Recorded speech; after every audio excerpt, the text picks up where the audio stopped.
பிரியமானவர்களே, இயேசு கிறிஸ்துவின் நாமத்தில் உங்களுக்கு என் அன்பின் வாழ்த்துக்கள். உங்கள் குடும்பம் உங்களை எல்லாம் பார்க்கிறது எனக்கு ரொம்ப சந்தோஷம். உங்களோடு சேர்ந்து ஜெபிப்பது ஒரு பெரிய மகிழ்ச்சி. உங்கள் கூட சேர்ந்து நாங்கள் ஜெபிக்கிறோம். எங்கள் குடும்பத்துக்கு ரொம்ப ஆசீர்வாதமாக இருக்கிறது என்று. ஒவ்வொரு குடும்பத்தையும் ஆண்டவர் ரொம்ப நேசிக்கிறார்.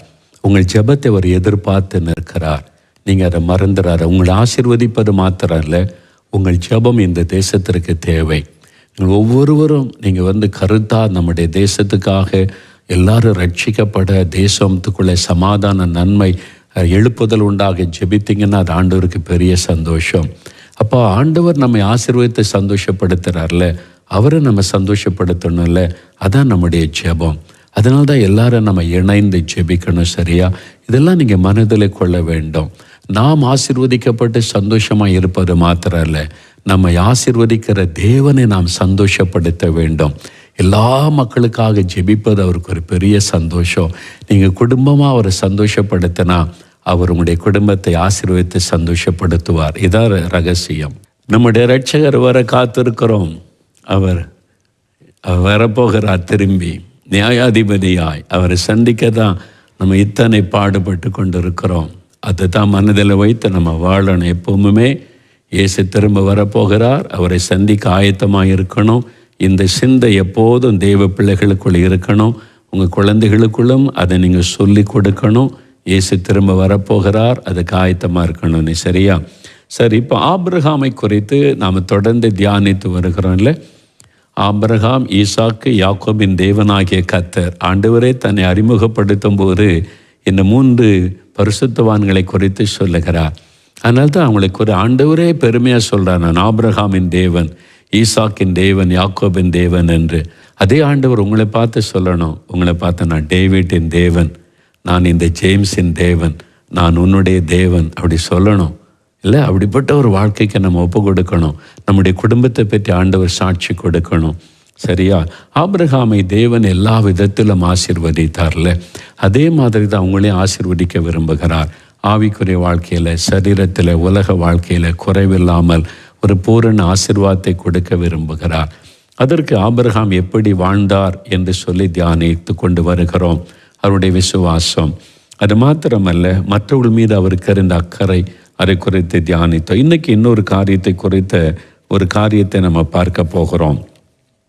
ஆதியாகமம் 13ஆம் அதிகாரம் 5-11 வசன வாசித்து பார்த்தீங்கன்னா அங்கே ஒரு சம்பவத்தை நீங்கள் வாசிக்க முடியும். அதில் நீங்கள் கவனமாய் தியானிக்கும் போது ஆபிரகாமுக்கு விட்டு கொடுக்கிற ஒரு இருதயம் இருந்தது. விட்டு கொடுக்கிற ஒரு இருதயம், இது நமக்கு ரொம்ப அவசியம். விட்டு கொடுக்கிற ஒரு இருதயம். சிலர் பிடிச்ச பிடியில் அப்படியே இருப்பாங்க, நான் விட மாட்டேன், இது எனக்குரியது அப்படின்னு சொல்லி. அப்படி இல்லை, கொஞ்சம் விட்டு கொடுக்கிற இருதயம் நமக்கு இருக்கணும் என்பதை ஆபிரகாமுடைய வாழ்க்கை, ஈசாக் லைஃப்பில் கூட அதை பார்க்க முடியும். நீங்கள் தொடர்ந்து வாசித்தீர்கள் என்று சொன்னார். பாருங்கள், இதில் ஆதியாகமம் 13ஆம் அதிகாரம் 5-11 வசனத்தில் என்ன சொல்லியிருக்குன்னா, லோத்துவும் ஆபிரகாமும் ஒன்றா இருக்கிறாங்க. அவனுடைய சகோதரன் மகன்தான் லோத்து. ஆண்டவர் ஆபிரகாம் அழைச்சாரு, லோத்தரும் கூட வருவேன்னு சொன்னால் சரின்னு சொல்லிட்டார், வந்துட்டாங்க. இப்போ 2 பேரும் ஆசீர்வதிக்கப்பட்டு மந்தைகள் பெருகுகிறது. ஆடுகள், மாடுகள், ஒட்டகங்கள், வேலைக்காரர்கள் பெருகுகிறாரு. என்ன சொல்லப்பட்டது தெரியுமா? அவங்களுக்கு இருந்த செல்வத்தினால அவங்க ஒருமித்து வாழ முடியாது இருந்ததாம். பாருங்கள், இந்த ஆபிரகாமுடனே வந்த லோத்துக்கும் ஆடு மாடுகளும் கூடாரங்களும் இருந்தன. அவர்கள் ஒருமித்து குடியிருக்க அந்த பூமி அவர்களை தாங்க கூடாததாய் இருந்தது. அவர்களுடைய ஆஸ்தி மிகுதியாக இருந்தபடியால் அவள் ஒருமித்து வாசம் பண்ண ஏதுவில்லாமற் போயிற்று. ஏன்னா அவ்வளவு ஆடு மாடு மந்த ஆண்டவர் ஆசீர்வதித்து பெருக பண்ணிவிட்டார். அப்போ ஆபிரகாம் நிமித்தம் லோத்துக்கும் ஆசீர்வாதம்.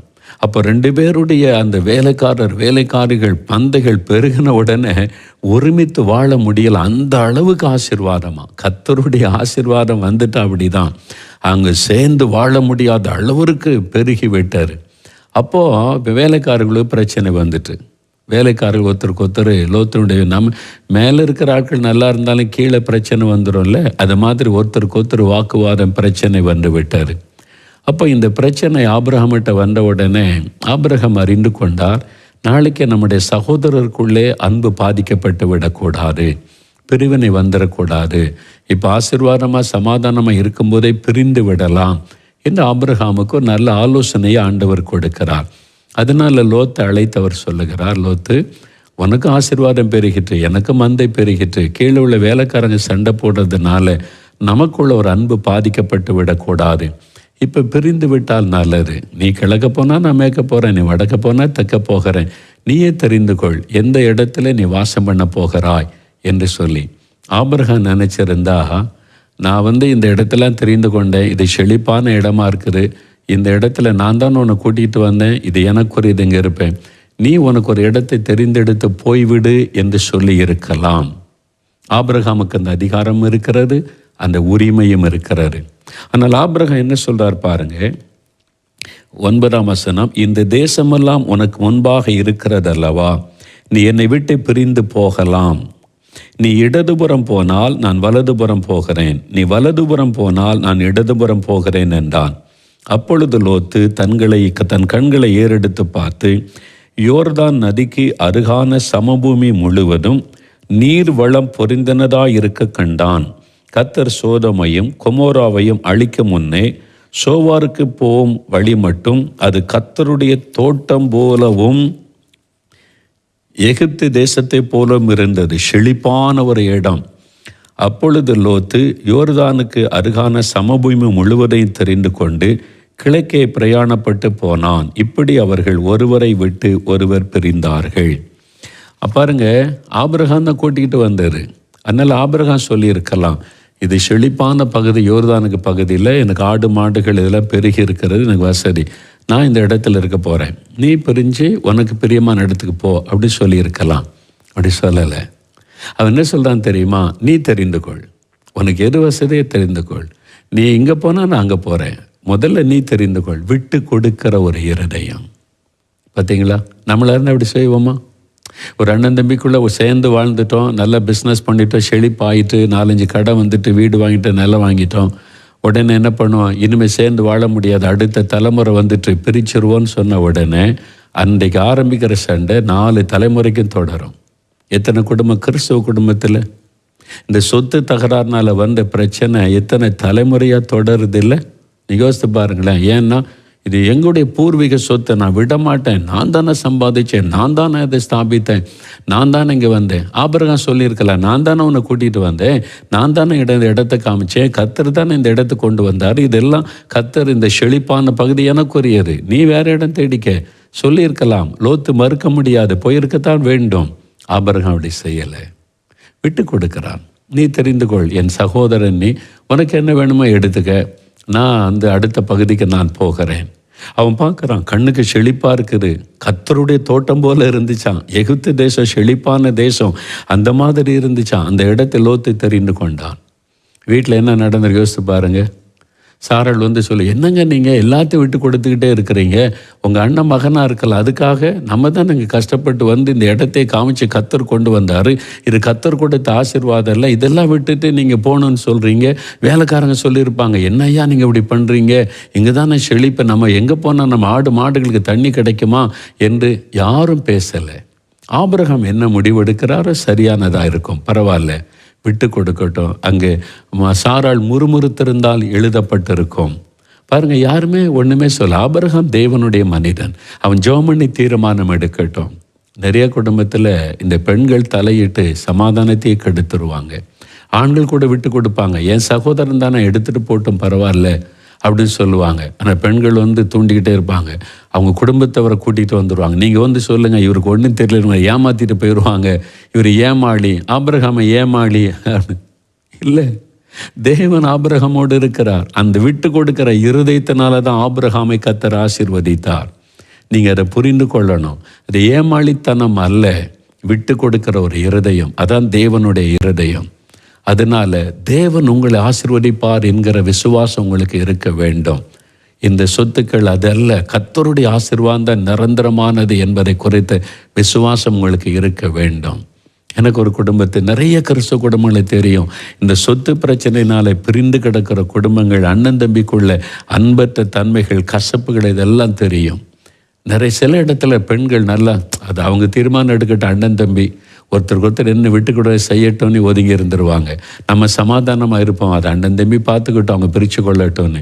சில பெண்கள் அப்படி இல்லை, விட்டு கொடுக்க மாட்டேன், இது நம்ம சொத்து, நீங்கள் கஷ்டப்பட்டீங்க, நீங்கள் உழைச்சிங்க, எப்படி விட்டு கொடுக்கலாம், அவங்க அண்ணன் ஏமாத்துறாரு, தம்பி ஏமாத்துறாரு அப்படின்னு பெரிய பிரச்சனை உண்டாக்கிடுவாங்க. குடும்ப சமாதானமே பாதிக்கப்பட்டு பேச மாட்டாங்க, பிரிந்து போயிடுவாங்க, ஆசீர்வாதத்தை இழந்து போவாங்க. நம்ம அப்படி இருக்கக்கூடாது. இயேசுடைய இருதயம், விட்டு கொடுக்கிற ஒரு இருதயம் ஆபிரகாமுக்கு இருந்தது. அது மாதிரி பல குடும்பம் எனக்கு தெரியும், நான் சாட்சியாக சொல்ல முடியும். ஒரு குடும்பத்தில் அண்ணன் தம்பி பிஸ்னஸ்ஸு அப்போ சேர்ந்து பிஸ்னஸ் பண்ணாங்க. இப்போ பல பிஸ்னஸ் வளர்ந்துட்டு பல ஸ்தாபனங்கள் வந்துட்டு வியாபாரம் பெருகிட்டு, அப்போ அவங்களுக்குள்ளே இதுக்கு மேலே சேர்ந்து வாழ முடியாது. அடுத்த தலைமுறை வந்துட்டு பிள்ளைகள் வந்துட்ட பிறகு அவங்களும் பெரிய ஆளாகி பிஸ்னஸ் பண்ணுற அளவு வந்துட்டால் சேர்ந்து வாழ முடியாது, பிரித்து தான் ஆகணும் ஒரு ஏற்ற காலத்தில். அப்போ பிரச்சனை வருது, இப்போ மோதல் வருது, உரசல் வருது, சமாதானம் பாதிக்கக்கூடாது, பிரித்து கொள்ளலாம். நீ வரும்போது ஒருத்தர் கேட்குறாங்க, எனக்கு இதெல்லாம் வேணும், நான் சம்பாதிச்சேரு.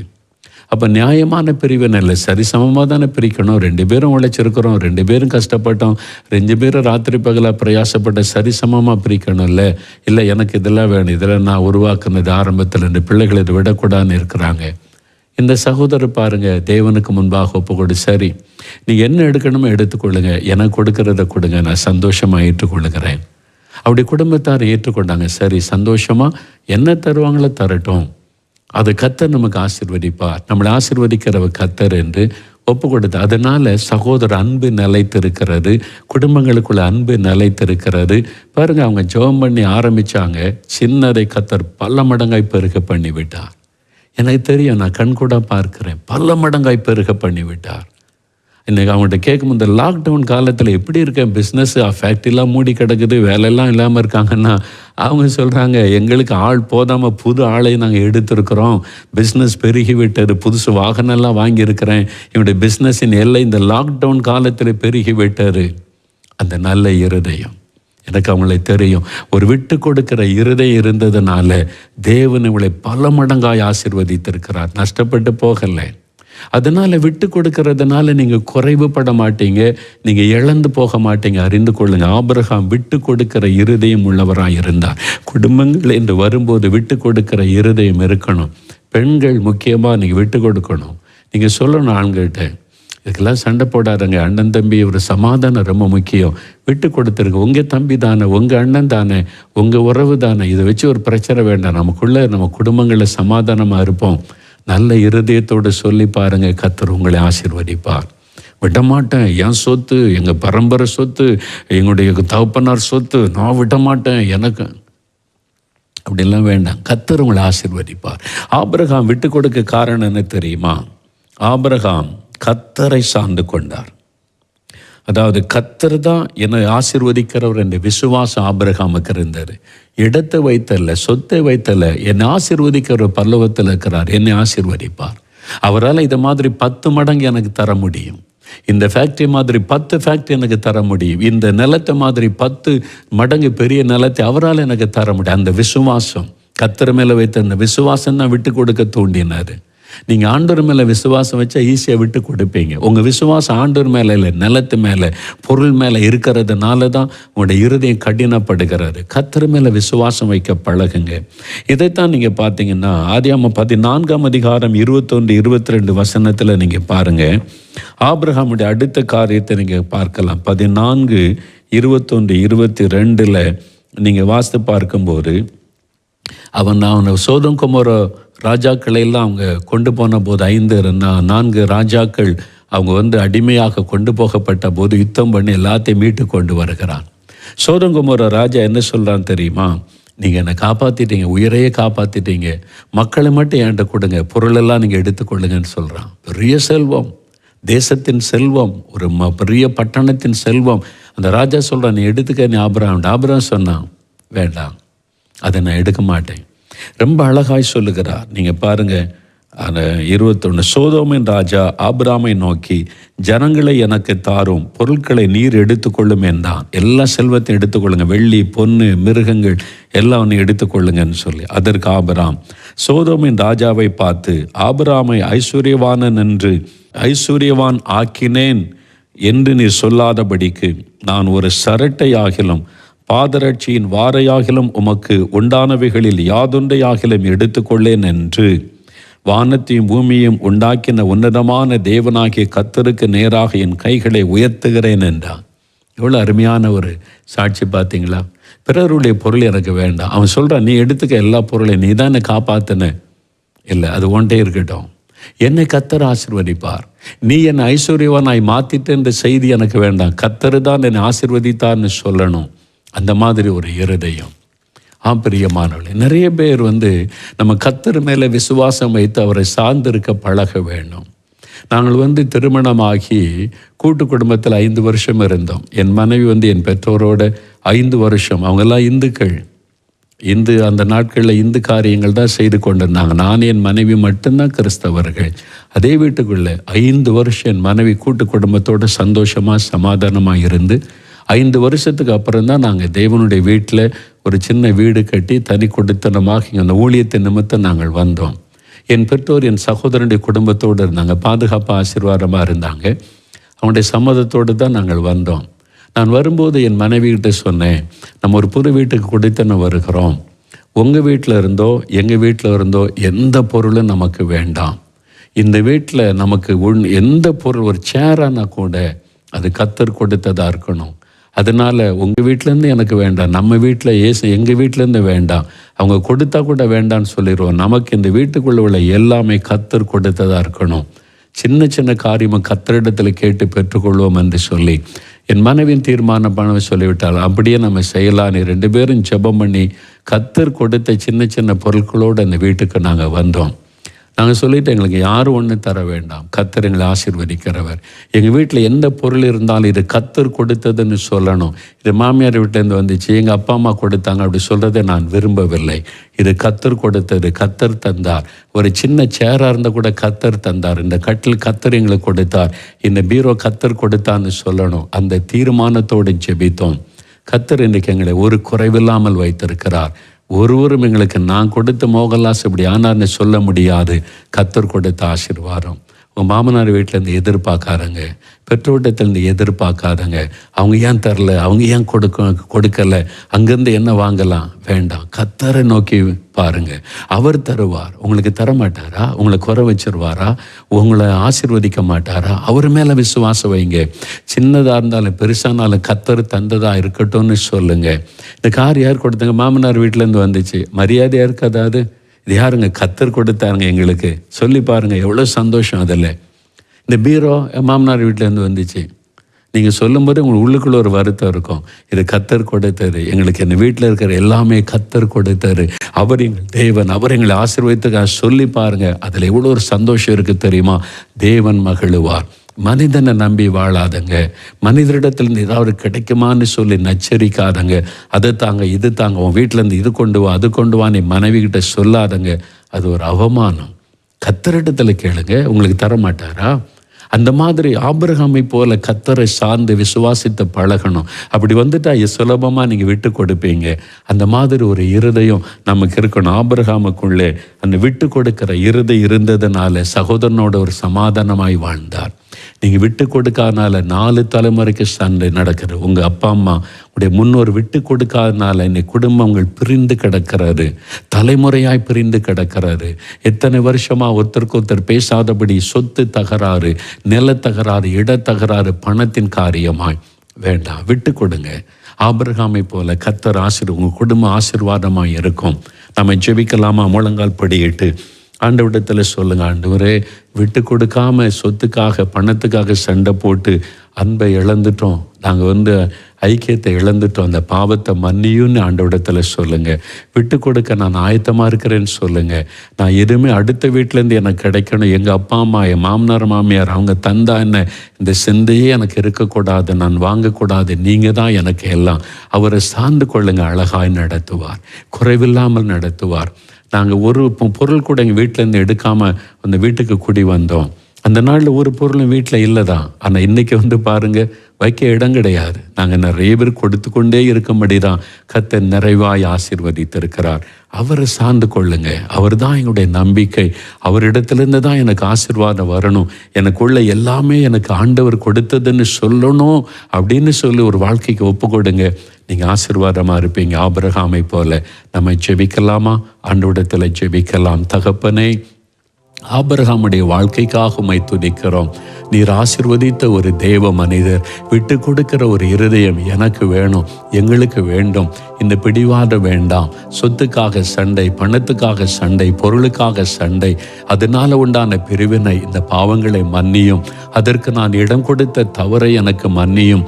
இது எங்க சொத்து, பரம்பரை சொத்து, இது எனக்கு உரிமை இருக்குன்னு சொல்லி ஆண்டவரே நான் சண்டை போட்டு அடுத்தவங்களுடைய அந்த சொத்துக்களை, பொருட்களை இச்சித்த பாவத்தை மன்னியும். இனிமேல் ஆபிரகாமை போல உம்மை மாத்திரமே சார்ந்து வாழ ஒப்பு கொடுக்கிறோம். நீங்க கொடுத்த ஆசீர்வாதம் தான் எங்க வீட்டில் இருக்கணும், நீங்க கொடுத்த பொருட்கள் தான் எங்க வீட்டில் இருக்கணும். என் வாழ்க்கையில எல்லாமே என் ஆண்டவர் கொடுத்தார்னு நாங்கள் சொல்லணும். அப்படிப்பட்ட ஒரு வாழ்க்கை வாழ எனக்கு கிருபை தாரும், எங்களுக்கு கிருபை தாரும். இது ஒப்பு கொடுக்கிற இந்த பிள்ளைகளை ஆசீர்வதியும். மன்னிக்கிற, விட்டு கொடுக்கிற இருதயத்தை உம்முடைய பிள்ளைகளுக்கு இன்றைக்கு தாரும் அப்பா. இப்பொழுதும் தகப்பனை இந்த குடும்பத்தின் தேவைகளை சந்தியும், குறைவுகளை நிறைவாக்கும், கடன் பிரச்சனைகளை மாற்றும், பண தேவைகளை சந்தியும். அவங்க என்னென்ன குறிப்புகளை எழுதி வைத்து ஜெபிக்கிறார்களோ அதில் எல்லாம் அற்புதங்களை செய்து மகிழ பண்ணும். இந்த வாரத்தில் ஒரு அற்புதம் நடக்கட்டும். இந்த வாரத்தில் என்னென்ன காரியம் நடக்கணும்னு ஜெபிக்கிறாங்களோ அந்த காரியத்தை வாய்க்க பண்ணும். தடைகளை மாற்றும், வழிகளை திறந்து கொடும். கற்பத்தின் கனிக்காக ஜெபிக்கிற பிள்ளைகளுக்கு அந்த ஆசீர்வாதம் உண்டாகட்டும். திருமண காரியம் நடக்கணும்னு ஜெபிக்கிற பிள்ளைகளுக்கு அதை வாய்க்க பண்ணும். வியாபாரம், தொழில், வேலை, பிள்ளைகள் படிப்பு, எந்தெந்த காரியத்துக்காக ஜெபிக்கிறாங்களோ இயேசுவின் நாமத்தில் அத்தனை காரியத்திலும் அற்புதங்கள் நடக்கட்டும். சபையை ஆசீர்வதி, எங்களுடைய கிராமத்தை ஆசீர்வதியும். எழுப்புதல் எங்களுடைய சபையில், கிராமத்தில், எங்கள் ஊரில், எங்கள் பட்டணத்தில் உண்டாகட்டும். எங்கள் தமிழ்நாட்டை ஆசீர்வதியும். எழுப்புதல் அக்னியை போடும். இந்தியாவை பாதுகாத்து கொள்ளும். இந்தியா முழுவதும் அந்த பரிசுத்த அக்னி ஊற்றப்பட எழுப்புதலை காண கிருபை தாரும். எங்களை ஜெபிக்கிறவர்களாய் தொடர்ந்து ஆசீர்வதியும். தினந்தோறும் குடும்ப ஜெபம் பண்ண எங்களுக்கு கிருபை பலன் தாரும். இயேசு கிறிஸ்துவின் நாமத்தில் ஜெபிக்கிறோம் பிதாவே. ஆமேன், ஆமேன். என் ஆத்துமாவே கர்த்தரை சோஸ்திரி, என் முழு உள்ளமே அவருடைய பரிசுத்தமுள்ள நாமத்தை சோஸ்திரி. என் ஆத்துமாவே கர்த்தரை சோஸ்திரி, அவர் செய்த சகல உபகாரங்களை மறவாதே. ஆமேன், ஆமேன். கர்த்தருடைய ஆசீர்வாதம் உங்களோடு இருப்பதாக. அடுத்த வாரம் மறுபடியும் சந்திப்போம். கர்த்தருடைய வசனத்தின்படி வாழ உங்களை அர்ப்பணித்துக் கொள்ளுங்க. நீங்கள் கீழ்ப்படியும் போது ஆபிரகாமை போல சகல காரியத்திலும் கர்த்தர் உங்களை ஆசீர்வதித்து மேன்மைப்படுத்துவதை காண்பீர்கள். ஆமென்.